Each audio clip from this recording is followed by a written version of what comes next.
Ko je režiserka, scenaristka, montažerka, skratka radovedna ženska, ki raziskuje svet, Urška Đukić, leta 2023 prejela priznanje občine Medvode, plaketo Jakoba Aljaža, je slednjo v njenem imenu prejela njena mama. Sama se je namreč ravno v tistih dneh nahajala prek meje v Čedadu, kjer je padla prva klapa za njen prvi igrani celovečerni film Kaj ti je deklica. In dejstvom, da ima za prvi celovečerni igrani film na razpolago vsega skupaj 35 snemalnih dni. Seveda na letih priprav nanj. In največji izziv? Ja, vztrajanje mogoče, ne.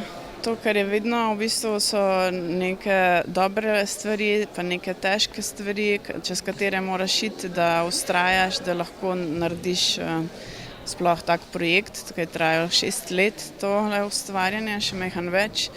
Tako da bolj ta moč, da ko si zadaš nekaj, da to izpelješ do konca in vztrajaš.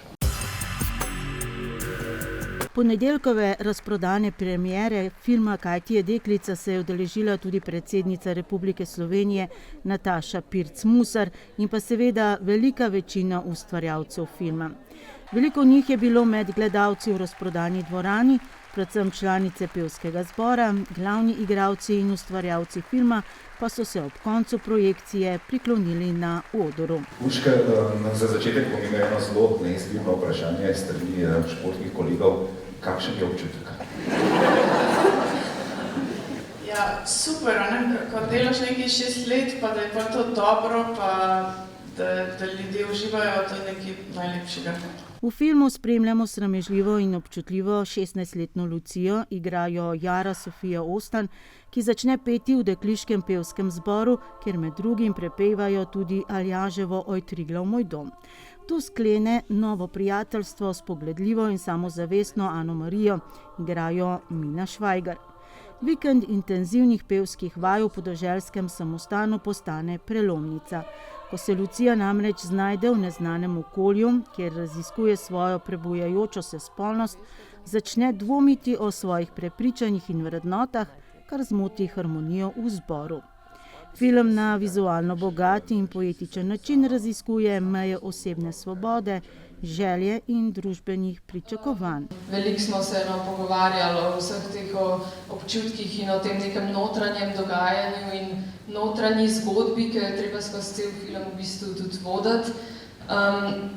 In ja, to je res zelo naporna, zanimiva, neverjetna, enkratna izkušnja. In jaz sem res vesela, da sem dobila to priložnost in da mi je Urška zaupala to vlogo in da mi je stala ob strani na vsakem koraku. V filmu v glavnih vlogah poleg Jare Sofije Ostan nastopajo še Mina Švajgar, Saša Tabaković, Nataša Burger, Saša Pavček in drugi. Pri filmu so sodelovali, če naštejemo le nekaj njih, so scenaristka Marija Boh, direktor fotografije Lev Predan Kovarski, montažer Vlado Gojun in oblikovalec ter snemalec zvoka Julij Zornik in Ivan Antić. Producenta filma pa sta Miha Černec in Joško Rutar iz produkcijske hiše Spok Films v sodelovanju s koproducenti Slovenije, Italije, Hrvaške, Srbije in Francije. Skratka, res številna ekipa. Tako da mislim, da je to bistvo zbrati prave ljudi, ki so predali projektu in potem gre vse. Seveda pa vsi imamo ups and downs, ampak to je pač čisto življenjsko. Film Kaj ti je deklica je nastal s finančno podporo Slovenskega filmskega centra, Sklada Sveta Evrope, Eurimas, RTV Slovenija, Studia Viba Film in številnih drugih podpornikov. Navdih za film je Urška Đukić dobila, ko je prvič slišala peti enega od slovenskih dekliških pevskih zborov in ko jo je izrazita moč dekliških glasov, ki so na robu prebujenja svoje ženske moči, ganila tako globoko, da je morala zadrževati svoje emocije, saj bi se drugače sredi koncerta razjokala. Sama v pevskem zboru nikoli ni prepevala. Ne, nisem pela, sem pa potem začela se ukvarjati s tem, pa se učiti hkrati s filmom, tako da je bil to zame tudi en dober proces razumevanja svojega notranjega glasu. Režiserka z odličnim filmskim izrazom čudovito prikaže težave najstnice, ki vstopa v obdobje odraščanja in se spoprijema s privlačnostjo spolnosti na eni strani in pritiski družbenih omejitev na drugi strani, so zapisali v obrazložitvi za prestižno nagrado Mednarodnega združenja filmskih kritikov za najboljši prvenec na letošnjem 75. Berlinalu. In tako potrdili, da Urška Đukić pripada prihajajočemu valu uspešnih mladih režiserk, sama pa upa, da bo uspeh filma opogumljal vse ostale. In da delajo čim bolj iskrene filme, zelo globoko iskrene, zaradi tega, ker kamera hitro opaz, da se nekaj pretvarjaš, pa da nekaj ni čisto iskreno, tako da pogumno, globoko iskrenost noter v globine. Na ponedeljkovi premieri filma Kaj ti je deklica sta bila tudi Urškina starša. Občutki so zelo lepi, zelo prijetni, ker na jok mi je šlo, da enostavno skoraj da ne morem verjeti, kakšne lepe scene, pa kaj dejansko ustvarja in dela moja hčera. Vedela sem že, ko je bila manjša, ko je gledala po televiziji, pa je rekla, jaz bi tole čisto drugače naredila. Takrat so bili neki zametki. In ko je pa to začela snemati, smo jo skozi podpirali, smo jo spodbujali, ampak ko vidim rezultat, ko vidim delo, enostavno sem zelo ponosna, da pač smo v pravilno smer vzgajali in v pravilno smer usmerjali in da je odrasla v res izjemno osebo. Kakšni so potem občutki, ko nekako pogledate en tak nagrajen film svoje hčere? Prvič ni prvi in verjetno tudi zadnji ni. Jaz pričakujem še boljše nagrade in še bolj uspešne. Ampak pač to je moje pričakovanje, ali se bo uresničilo ali ne, odvisno od Urške. Je zelo lep občutek, ponosno, da sva oba, in na Urško, in na Emino, na obe hčerki.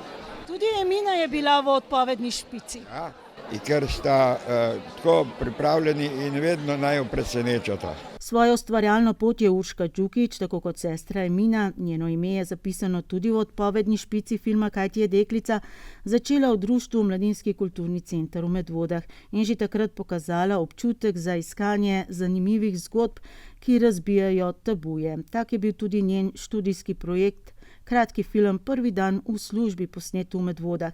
Leta 2016 je prejela najvišje državno priznanje Vesno za kratki igrano animirani film Dober tek življenje. Leta 2019 je bil kratki igrani film The Right One, ki ga je sorežirala, premierno prikazan na filmskem festivalu v Cannesu. Potem pa je sledilo več kot 40 različnih nagrad za kratek animirani dokumentarni film Babičino seksualno življenje, film o bolečinah naših prednic s podeželja na začetku prejšnjega stoletja. Med drugim leta 2022 Evropski Oskar za najboljši kratki film, leta 2023 pa še francoski Cezar za najboljši animirani kratki film. Igrani ali animirani film? Oba sta zelo težka izziva.